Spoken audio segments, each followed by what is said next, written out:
Marc Bry envoie un message à Samuel Eto'o. Pour plus d'informations après le générique. Avant de commencer, n'oubliez pas de vous abonner et d'activer la cloche de notification car cela va vous permettre de ne plus manquer à nos prochaines vidéos. C'est parti!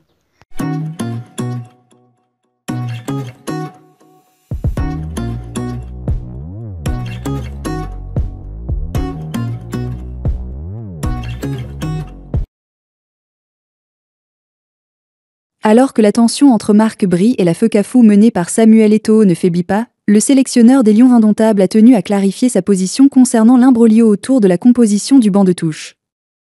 Et cette fois, le Belge se montre conciliant. Bry rappelle le règlement. Au cours du triste nul concédé à l'Eswatini, 0-0, dans les éliminatoires de la Coupe du Monde 2026 et dans des conditions loin d'être idoines, le technicien belge subissait un nouvel affront dans le conflit ouvert qui l'oppose à Samuel Eto'o. Son assistant, le belgo-congolais Joachim Munenga, était laissé en tribune pour la 5e fois, la FECAFOU restant sourde depuis de longs mois aux protestations de Bry sur le sujet. Ce qui l'avait poussé à réagir en boudant ouvertement le staff imposé par la fédération. Dans une déclaration relayée par Camerfoot, le technicien belge a rappelé que, selon la FIFA, c'est bien l'entraîneur principal qui choisit les personnes autorisées à prendre place sur le banc. C'est un article du règlement de la FIFA, c'est le coach principal qui choisit qui s'assoit sur le banc. C'est limité à 11 personnes. C'est bon pour nous. Et tente l'apaisement. Néanmoins, le Flamand en a profité pour ouvrir la porte à un staff mixte, intégrant les membres souhaités par l'instance, surtout au vu des 11 personnes autorisées sur le bord du terrain.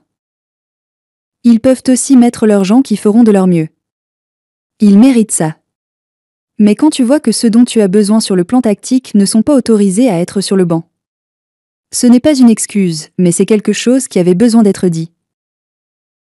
Cette fois, après avoir sous-entendu que le staff version FECAFOU est moins compétent, l'ancien entraîneur de Saint-Tron avale la couleuvre et fait publiquement un pas vers l'instance. Mais son effort sera-t-il pris en compte? Pour le bien des Lions indomptables, on l'espère. Car cette guerre d'ego a beau divertir certains, elle dessert profondément le football camerounais. Toutefois, rien n'est moins sûr. Car selon la liste des officiels du match communiquée à la FIFA, le sélectionneur avait déjà inclus les nominés de la fédération, qui n'avaient rien voulu entendre en décidant de réduire le staff à 7.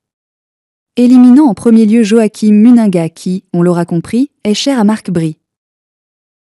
Selon Blaise Etontec, analyste sportif de Notre Landerneau, il y a pour le moment une volonté pour l'instance faîtière du football camerounaise de saboter le travail de Marc Bry. La dernière actualité liée au voyage des Lions indomptables en Afrique du Sud continue de faire polémique. Plusieurs analystes estiment qu'il y a une volonté de la FECAFOU de freiner le coach belge, notamment en le privant de son assistant. Il fallait s'y attendre. Depuis la nomination de Marc Bry à la tête des Lions indomptables, Samuel Eto'o n'a eu de cesse de lui mettre des bâtons dans les roues. Dernier épisode en date, le refus de valider la venue de Joachim Munenga, l'adjoint de Bry, comme si le président de la FECAFOU avait encore besoin de prouver qu'il est le seul maître à bord, analyse Blaise Etontec. On pourrait croire que l'objectif de la FECAFOU est d'aider le sélectionneur à réussir. Mais non, chez Eto'o, tout est question de domination et d'humiliation. Au lieu d'accompagner Bry dans la constitution de son staff, il préfère le fragiliser, l'isoler et le priver de ses choix. Après tout, un entraîneur affaibli, c'est un entraîneur plus facile à faire tomber quand viendra le moment de dire « Je vous l'avais dit, il n'est pas à la hauteur ». A-t-il